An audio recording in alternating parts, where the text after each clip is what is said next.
Bismillahirrahmanirrahim. Alhamdulillahirabbil alamin. Wa bihi nasta'in.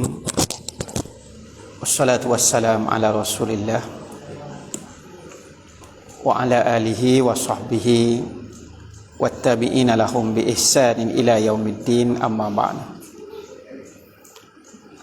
Subhanaka la ilma lana illa ma 'allamtana innaka antal alimul hakim.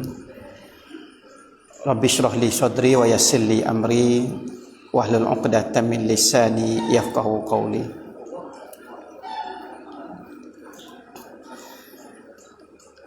Abu Hurairah radhiyallahu an, sahabat Nabi yang banyak meriwayatkan hadis. Abu Hurairah ni ahlu suffah. Ahlu suffah ialah sahabat-sahabat Nabi yang fakir. Tak ada gapo satu. Tak ada keluarga, tak ada anak bini, tak ada rumah tangga. Duduknya di bilik-bilik yang dibina di sekeliling Masjid Nabi di Madinah. Ada bilik-bilik tempat tinggal ahlu suffah. Dan Abu Hurairah ni sebab dia tak ada kerja, dia jadi khodam Nabi. Sebab itulah bila ditanya sebab apa Abu Hurairah ni banyak meriwayatkan hadis, sedangkan dia ni masuk Islam tahun ke-6 Hijrah. Lewat jugalah kiranya. Jadi Abu Hurairah kata, dia ni tak ada kerja. Orang lain ada nego siapa keluar negara. Dia kerja dia sebagai khodam Nabi, pembantu Nabi. Jadi bila dia sebagai pembantu Nabi, masa dia sehari-hari habis dengan Nabi. Menyebabkan hak Nabi bersabda pun dia boleh dengar, hak Nabi suruh pun dia tahu, hak Nabi larang pun dia tahu, hak Nabi diam pun dia boleh tengok. Dan dia banyak meriwayatkan hadis.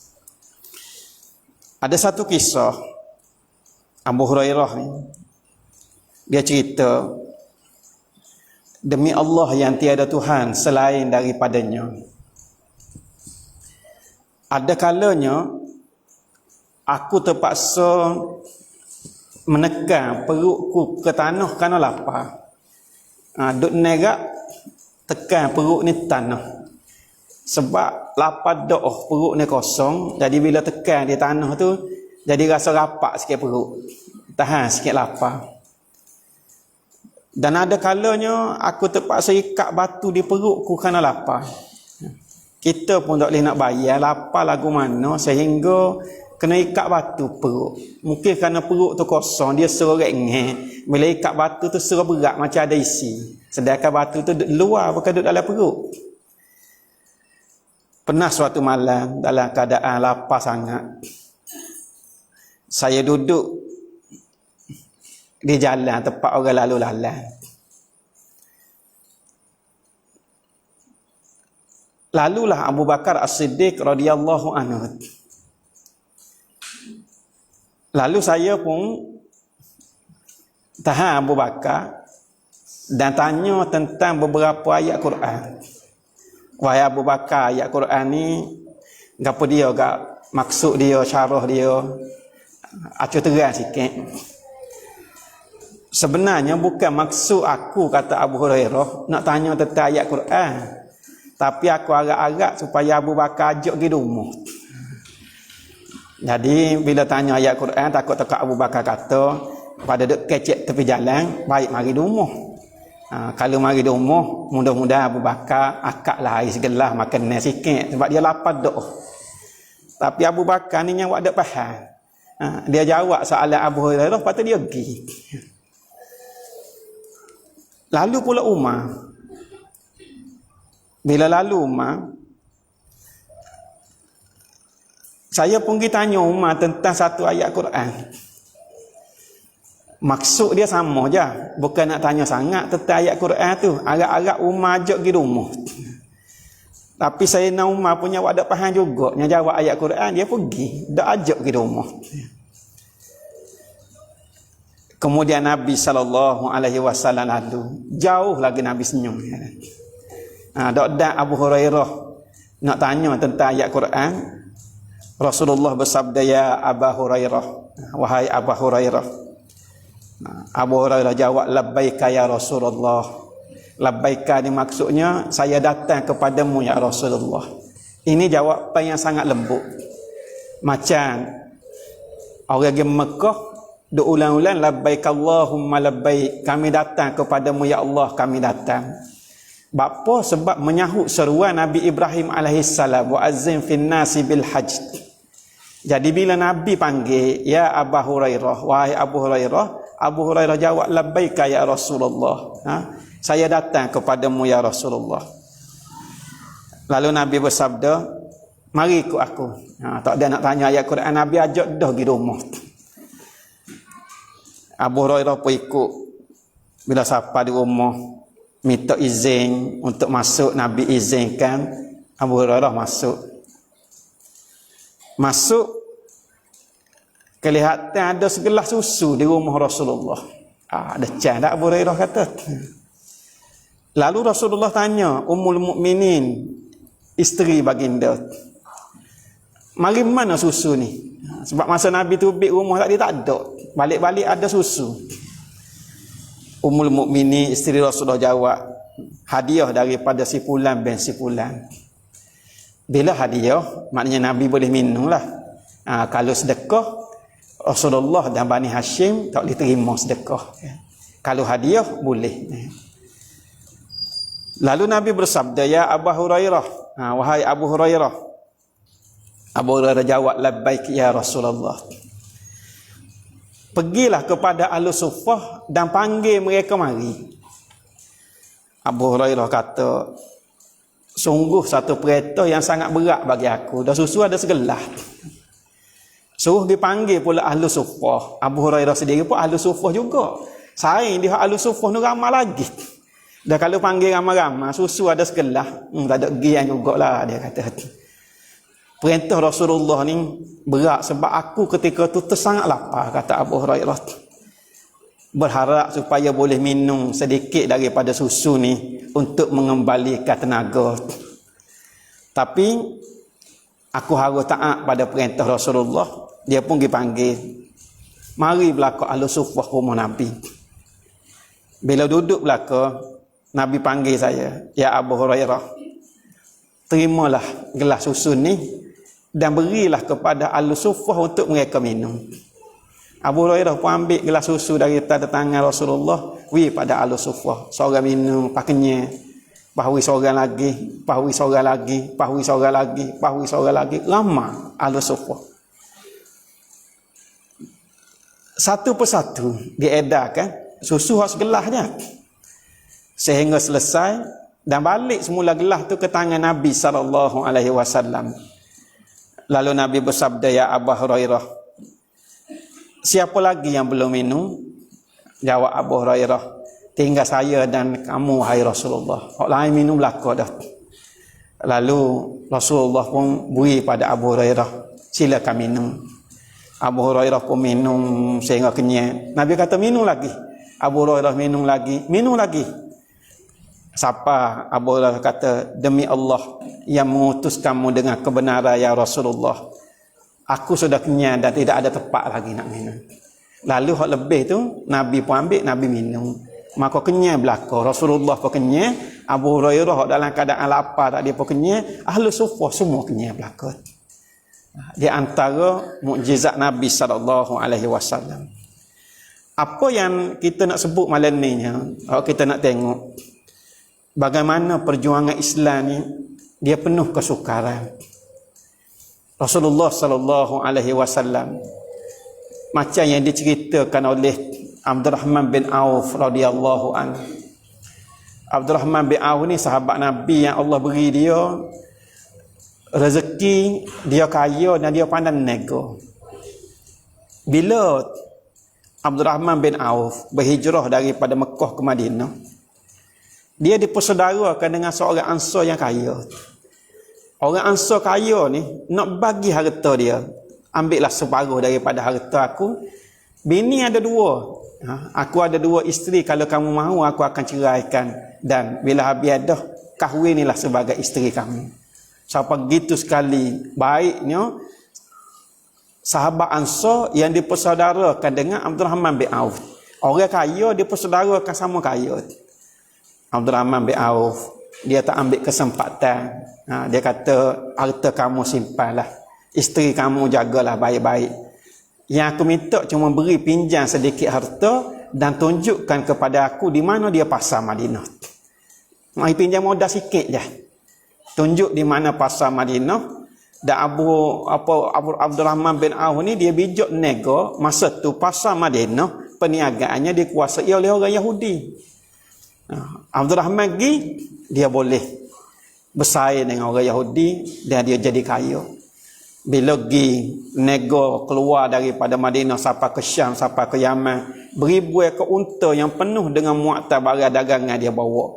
Kelik bawa penuh muatal barang-barang. Dan bila pulang Abdul Rahman daripada berniaga, ini khabar gembira untuk orang-orang fakir dan orang miskin di Madinah. Kerana dalam harta Abdul Rahman tu ada gia mereka.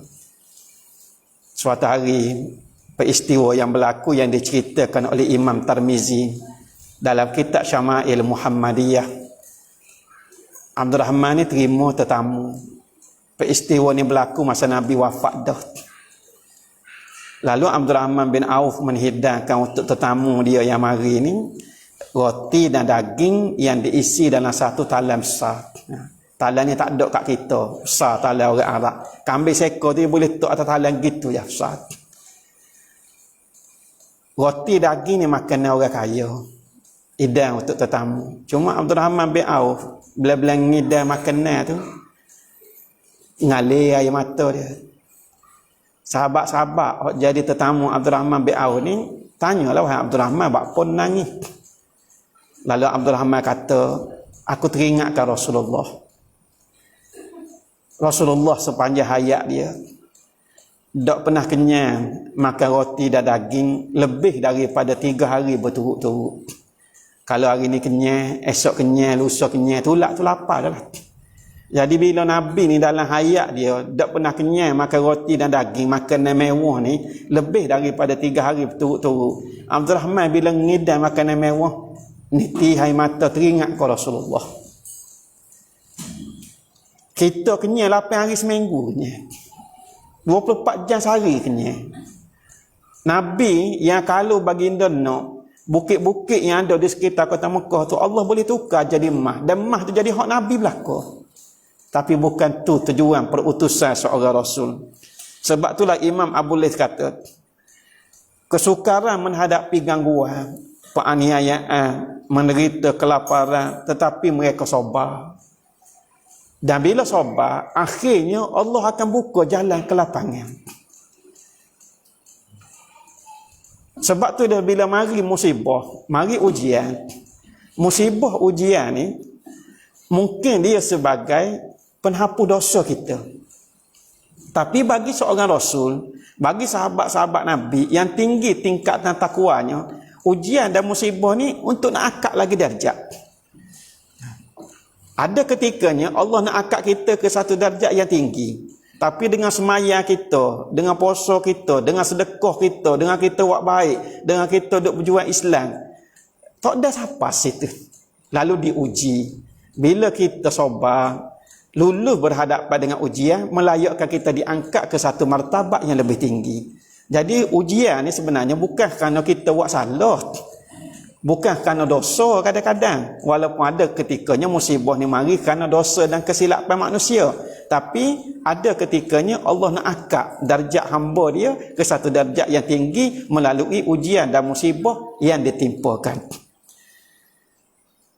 Ali bin Abi Thalib karamallahu wajhah, Allah memuliakan wajah dia. Saya tanya orang Arab, sebab apa Ali bin Abi Thalib ni kita sebut karamallahu wajhah? Allah memuliakan wajah dia sebab Ali bin Abi Thalib ni dia Islam jak kecil lagi. Dia tak pernah sujud kepada berhala. Jadi daripada kecil lagi dia dah masuk Islam, dia tak pernah terlibat dalam penyembahan berhala sebagaimana orang Arab jahiliyah yang dulu. Ali bin Abi Thalib tanya sahabat-sahabat dia, sukakah aku beritahu kepada kamu ayat yang memberikan harapan besar? Sahabat-sahabat Ali bin Abi Thalib kata, sukalah nak. Lalu Ali bin Abi Thalib baca ayat, wa ma asabakum min musibah fabima kasabat aydikum wa ya'fu an katsir. Dan apa jua yang menimpamu daripada kesusahan ataupun bala atau bencana, maka ia adalah disebabkan apa yang kamu lakukan daripada perbuatan-perbuatan yang salah. Dan Allah memaafkan sebahagian besar daripada dosa-dosa kamu. Mari musibah, Allah memaafkan sebahagian daripada dosa-dosa. Dah kalau musibah tu kena pada Nabi, kelaparan, penderitaan, penganiayaan, diperangi oleh orang-orang kafir, takkan Nabi ada dosa? Nabi Allah nak angkat ke satu martabat yang tinggi, lebih tinggi, lebih tinggi. Muaz bin Jabal radhiyallahu anhu meriwayatkan satu peristiwa ketika matinya putera Rasulullah sallallahu putera Muaz bin Jabal. Muaz bin Jabal ni sahabat Nabi yang Nabi hantar dia untuk berdakwah ke Yaman. Masa Nabi nak hantar Muaz bin Jabal tolak daripada Madinah pergi ke Yaman, Rasulullah bersabda kepada Muaz, kamu mungkin tidak akan bertemu denganku lagi di dunia selepas daripada ini. Muaz bin Jabal pergi ke Yaman seorang diri. Setahun lebih kurang dia duduk di Yaman. Rumah dia sampai ke Islam, sehingga dia menjadikan Islam ni benda orang kecek di setiap rumah di Yaman. Lepas daripada setahun, Muaz bin Jabal pun balik ke Madinah. Benarlah sebagaimana sabda Nabi sallallahu alaihi wasallam, bila Muaz kelik lepas pada dia pergi setahun ke Yaman, yang dia boleh kunjungi ialah makam Nabi sallallahu alaihi wasallam. Nabi dah wafat dah. Sebab Nabi sebut dah, wahai Muaz, kamu mungkin tidak akan bertemu denganku lagi di dunia selepas daripada ni. Masa Nabi hantar Muaz bin Jabal pergi ke Yaman. Masa anak jantan Muaz bin Jabal ni mati anak ni satu musibah yang besar. Tambah-tambah lagi anak jantan. Bagi orang Arab, anak jantan ni sangat besar makna dia. Sebab tu orang Arab bila dia boleh anak, terutama anak jantan, dia hilang nama dia. Dia timbul nama anak dia. Contohnya ambo, anak sulung nama Arif. Kalau duduk di negara Arab, orang tak panggil dah Azman. Dia akan panggil Abu Arif, ayah Arif dia akan panggil. Kalau orang tu anak dia nama Muhammad, mungkin dia nama Abdullah. Orang tak panggil dah nama dia Abdullah, orang panggil dia Abu Muhammad. Sebab itulah Nabi SAW dipanggil Abu Qasim. Apa Abu Qasim? Sebab anak lelaki Nabi ni nama Qasim. Orang tak panggil Muhammad. Ini cara orang Arab panggil. Cara orang Arab. Jadi kalau saya dengan orang Arab, walaupun kita tahu nama dia, kena bisik tanya, dia ada anak nama gapo? Bila kita tahu anak dia nama gapo, contohnya anak dia nama Ismail, kita panggil Abu Ismail. Oh, suka dia. Maknanya kita ni tahu berbahasa. Kalau kita tetap panggil dengan nama dia, dia nyauk juga, cuma mungkin dalam hati dia, orang ni tak berapa pandai. Gitulah besarnya anak jantan bagi orang Arab. Muaz bin Jabal ni anak dia mati. Bila mati, Rasulullah sallallahu alaihi wasallam tulis surat kepada Muaz bin Jabal. Nak pula ketika ni Muaz bin Jabal duduk di Yaman. Anak dia duduk di Madinah. Tinggal keluarga pergi ke Yaman untuk berdakwah, anak mati. Rasulullah pun tulis surat dari Muhammad Rasulullah sallallahu alaihi wasallam kepada Muaz bin Jabal. Assalamualaikum. Salam sejahtera ke atas kamu. Maka memanjat puji kepada Allah yang tiada Tuhan selain daripada dia sendiri. Comel Nabi susun ayatnya. Adapun sesudah itu, semoga Allah membesarkan pahalamu wahai Muaz, dan memberimu kesabaran dan memberi kami dan kamu rasa syukur. Kemudian daripada itu, jika kita dan harta kita dan anak-anak kita, semua itu adalah pemberian Allah yang menyenangkan. Kita hidup di dunia ni, bila Allah beri harta, Allah beri anak-anak, ni anugerah Allah yang menyenangkan. Tapi ia adalah pinjaman yang dipinjamkan kepada kita. Harta, anak-anak. Bukan hak kita untuk selama-lamanya. Ini adalah pinjaman. Pinjaman yang dititipkan kepada kita. Kita bersuka-suka sampai kepada satu masa yang ditentukan. Ditarik balik oleh Allah pada masa yang ditentukan. Kemudian Allah mewajibkan kita bersyukur bila diberi. Dan sabar bila diuji. Allah beri, tanggungjawab kita syukur. Bila diuji, tanggungjawab kita sabar. Puteramu adalah pemberian Allah yang menyenangkan dan pinjaman yang diamanahkan kepada kamu. Allah telah menyukakan kamu dengan kesenangan dan kini diambil oleh Allah dengan jaminan pahala yang besar jika engkau sabar, wahai Muaz. Allah ambil, tapi dijanjikan dengan jaminan pahala yang besar. Kerana itu, wahai Muaz, jangan sampai duka citamu menghilangkan pahala, sehingga engkau akan menyesal terhadap apa yang terlepas dari tanganmu. Dan andaikan engkau mengetahui pahala daripada musibahmu ini, nescaya engkau akan mengetahui bahawa musibahmu ini terlalu sedikit. Kalau kita tahu dengan musibah ni besarnya pahala Allah beri, kita akan berasa sikitnya Allah beri musibah berbanding dengan besarnya ganjaran pahala. Ketahuilah, wahai Muaz, duka cita itu tidak dapat mengembalikan orang yang telah mati dan tidak akan mengurangi kesedihan. Karena itu, hilangkan apa yang turun kepadamu seakan-akan telah turun. Comel Nabi susun ayat dalam surat takziah. Apa makna takziah? Takziah ni maknanya menghiburkan saudara kita yang ditimpa musibah. Kita pergi salam takziah dia. Kita tak faham apa makna takziah. Takziah ni sebenarnya menghiburkan. Menhiburkan. Kita tak perlu ucap dengan perkataan takziah pun, tapi biarlah apa yang lahir daripada ucapan kita tu ialah ucapan dan kata-kata yang menghiburkan.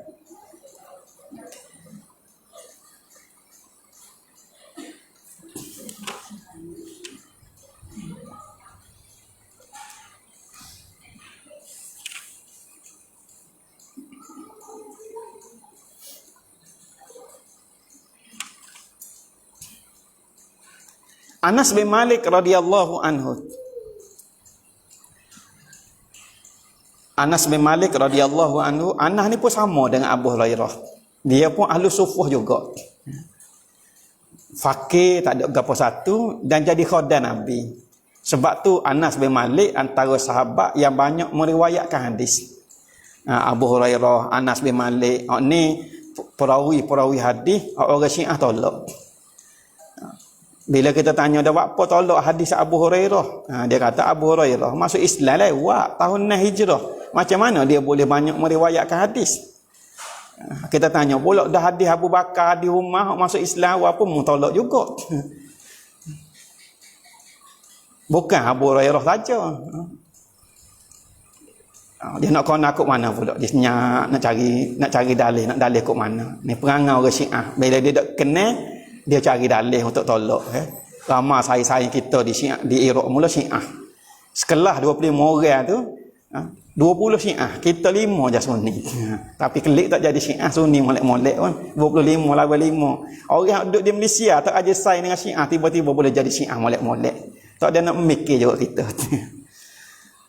Anas bin Malik kata, ada seorang yang boleh anak.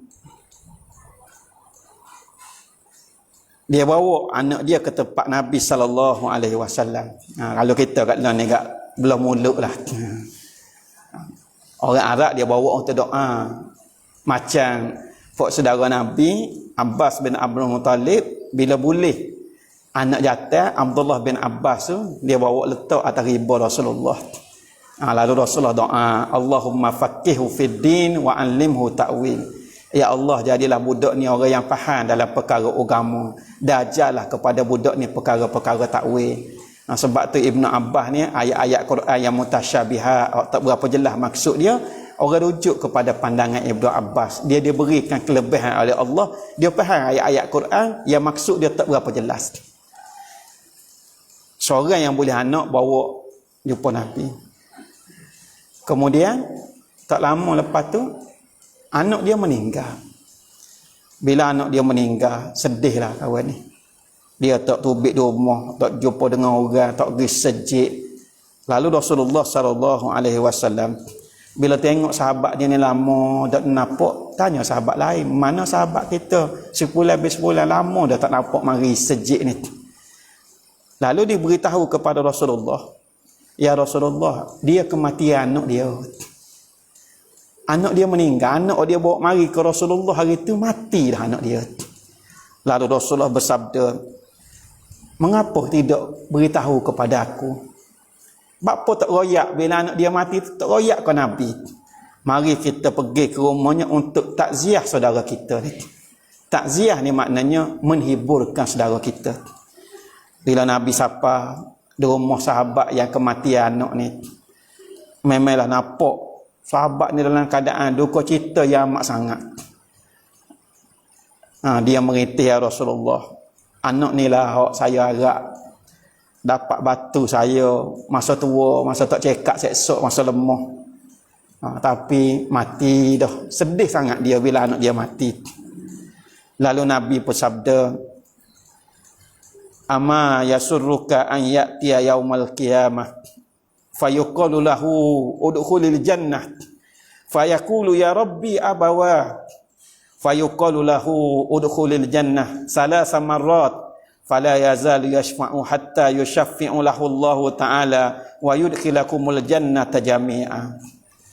Nabi bersabda, apakah engkau tidak suka wahai sahabatku jika engkau datang pada hari kiamat, anak yang mati kecil ni ahli syurga, dia tak ada dosa, maka disuruh masuklah ke syurga. Budak kecil yang mati tadi ni. Lalu budak kecil ni kata, mana kedua ayah dan ibuku ya Allah?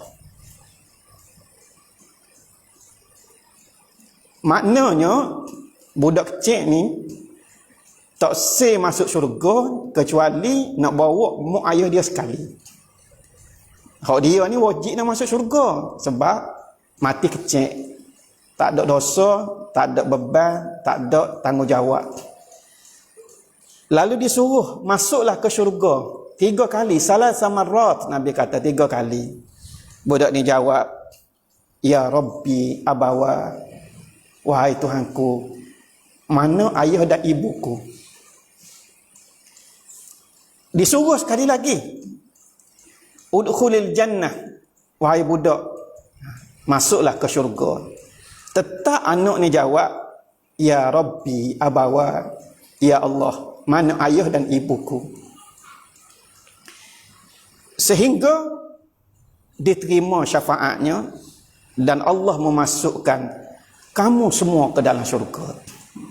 Sebab tu di antara orang yang boleh memberikan syafaat pada hari akhirat esok ialah orang yang mati syahid. Boleh beri syafaat sehingga 70 orang ahli keluarga dia. Anak-anak yang mati kecil boleh memberi syafaat kepada ibu bapa dia. Dan anak ni tak akan masuk syurga melainkan dia minta Allah masukkan sekali ayah dan ibu dia. Sebab itulah kematian ni macam surat yang Rasulullah tulis kepada Muaz. Bila Allah beri kepada kita suatu pinjaman, harta, anak-anak, kita bersuka-suka, sampai pada satu tempoh masa yang ditentukan, Allah ambil balik. Ambil balik tu dengan ganjaran pahala yang besar, bukan ambil balik saja. Sehingga Nabi tulis, kalau sekiranya kamu tahu wahai Muaz, besarnya ganjaran pahala yang dijanjikan oleh Allah, nescaya kamu akan mendapati musibah ini terlalu kecil. Tapi oleh kerana pahala-pahala ni benda yang tak nampak tengok. Walaupun tak nampak tengok, perkara gaib, kita orang mukmin ni macam kita baca dalam surah Al-Baqarah, allazina yu'minuna bil ghaib. Orang mukmin ni lah orang yang beriman dengan perkara gaib. Bukan semua benda kita nak percaya ni mesti boleh pegang, mesti boleh kelih, mesti boleh jamu. Perkara gaib pun kita mesti beriman apa yang dikhabarkan dalam Quran, apa yang dikhabarkan oleh Nabi sallallahu alaihi wasallam. Orang Arab ni dia ada trend dia. Dia ada trend dia bila meninggal. Bila meninggal dia buat apa yang Nabi larang. Berteriak, mengoyokkan baju, pukul dada, golek-golek tepi lokan. Kita kerja di hospital. Lama di hospital. Dia panggil Madinah Saddam Tibbiyah. Bandar perubatan Saddam. Ada hospital besar, dia ada kuliah perubatan ini si Baghdad. Bila ada orang mati, hok kok kapung tu, dia muak. Orang Tino umur dalam 50-an, 60-an terpenuh kereta. Tengah jalan ni dia jerit dah. Gegar kali bunyi, wah bunyi tengah jalan. Siapa di hospital tu nak tunggu mayat tu buat turun, dia duduk tepi kaki lima tu gak tergolek-golek, dia pukul dada, dia tarik rambut, dia koyok baju. Hidup-hidup serupa dengan hak Nabi larang. Mana hak Nabi larang tu dia tak ada kat kita tapi ada di negara Arab. Merintih malah menolak takdir Allah. Kita pergi dekat dengar gapo dia pokok ni duk jerit. Antaranya dia sebut, ya Allah apa kamu ambil dia ni orang baik, siapa nak pergi makan nak bini dia. Macam kita menolak takdir Allah. Hak ni hak Tuhan larang. Adapun ketika mati Ibrahim putra Rasulullah sallallahu alaihi wasallam. Ibrahim ni daripada si Rasulullah Maryah Al-Qibtiyah. Orang Mesir. Menangislah Rasulullah bila mati putra. Neti air mata Rasulullah. Dia tegur oleh Abdul Rahman, ya Rasulullah, tidakkah engkau melarang menangis? Nabi jawab, tak. Tapi saya dilarang merintih, menyanyi, berteriak dengan suara yang hodoh, cakar muka, robek baju, merintih-rintih seperti syaitan. Hak ni hak larang. Tetapi air mata ni adalah air mata rahmat yang diletakkan Tuhan dalam hati hamba-hambanya yang ada belah kasihan. Semua kita ni, manusia ni bukan robot. Kita ada asa rahmat, ada belah kasihan. Termasuk Nabi sendiri bila mati putera baginda Ibrahim, Nabi nangis niti air mata. Hak ni memang lumrah fitrah manusia. Nabi bersabda, al-qalbu yahzan wal ainu tadma'u. Hati yang berasa duka dan mata yang berlena dengan air mata, tapi saya tidak sekali-kali mengatakan sesuatu yang memurkakan Allah Ta'ala. Takat mengalir air mata, hati yang berduka cita, yang ni fitrah kita manusia. Tapi jangan sekali-kali mengatakan sesuatu yang mendatangkan murka Allah Ta'ala. Macam orang Arab buat. Kalau orang Cina, dia upah orang jerit kat keranda. Awal tu jerit tu biar air mata pun, tapi kerana orang upah dia. Tertai orang Cina.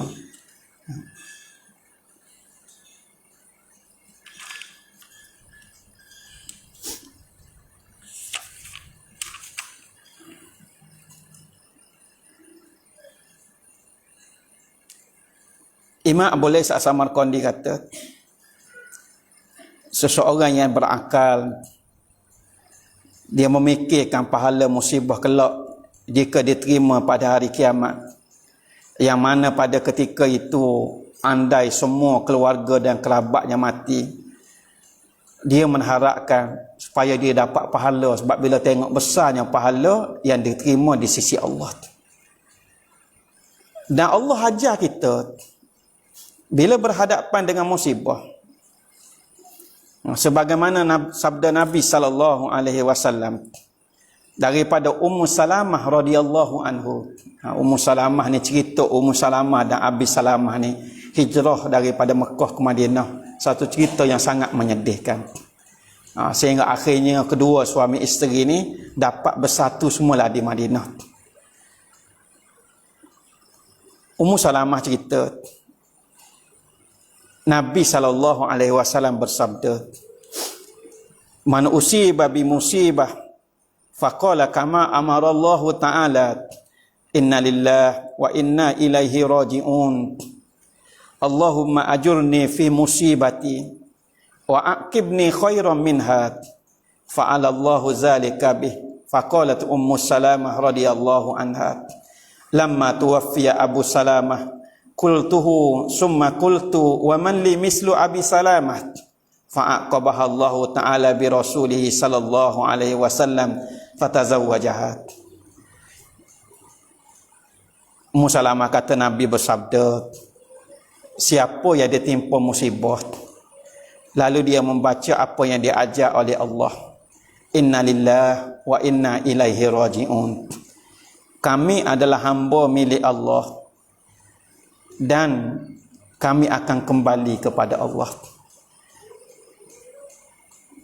Inna lillahi wa inna ilaihi raji'un ni ucapan bacaan yang kita baca, yang kita ucapkan bila ditimpa musibah. Sehingga ada ulama-ulama yang bila selipar dia terputus di tengah jalan pun dia ucap inna lillahi wa inna ilaihi raji'un. Sebab putus selipar ni musibah kecil, dia tetap musibah, bukan untuk orang mati sahaja. Kematian itu satu daripada musibah. Orang kita kadang-kadang silap faham. Dia atas WhatsApp, YB, mak saya masuk hospital. Kita pun jawab inna lillahi wa inna ilaihi raji'un. Dia kata tak mati lagi YB. Ni orang kita silap faham. Inna lillahi bukan untuk kematian, dia untuk musibah. Bila berlaku apa saja musibah, walaupun kecil, diucap inna lillahi wa inna ilaihi raji'un. Kemudian kita doa, Allahumma ajurni fi musibati wa aqibni khairan minha. Allahumma ajurni fi musibati wa aqibni khairan minha.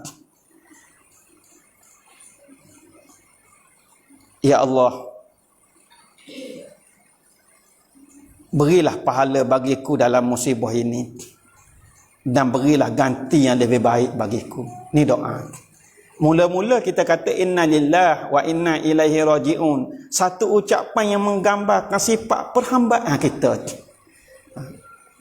Kami ni hamba milik Allah dan kami akan kembali kepada Allah. Satu ucapan sifat perhambaan kita ni tak ada gapo sebenarnya. Kita ni hanyalah hamba milik Allah dan esok kita akan kembali kepada Allah. Kemudian kita minta kepada Allah, ya Allah, berilah pahala bagiku dalam musibah ini dan berilah ganti yang lebih baik. Minta supaya Allah Ta'ala ganti yang lebih baik. Kalau putus selipar, mudah-mudahan ada rezeki boleh beli kasut lebih baik daripada selipar. Dan Allah memberikan kepada hamba yang minta doa ni. Kata Nabi SAW. Ummu Salamah kata ketika Abu Salamah meninggal dunia, suami dia meninggal dunia, saya pun baca doa ni. Bila baca doa ni, habis doa ni saya pun mikir, sebab dia minta, ya Allah, gantilah yang lebih baik baginya. Makna ganti yang lebih baik daripada Abu Salamah. Tapi siapa dia lah lebih baik daripada Abu Salamah? Sebab bagi Ummu Salamah, Abu Salamah ni suami yang terbaik dah. Jadi kalau nak minta doa supaya dia ganti dengan yang lebih baik, siapa dia lagi lah lebih baik daripada Abu Salamah? Tiba-tiba Allah menggantikannya dengan Nabi SAW. Nabi pindah Ummu Salamah, jadilah Ummul Mukminin Ummu Salamah. Jadi isteri Rasulullah. Maknanya betul lah doa dia. Allah ganti Abu Salamah yang bagi Ummu Salamah ni dah terlalu baik dengan yang lebih baik, iaitu Rasulullah SAW.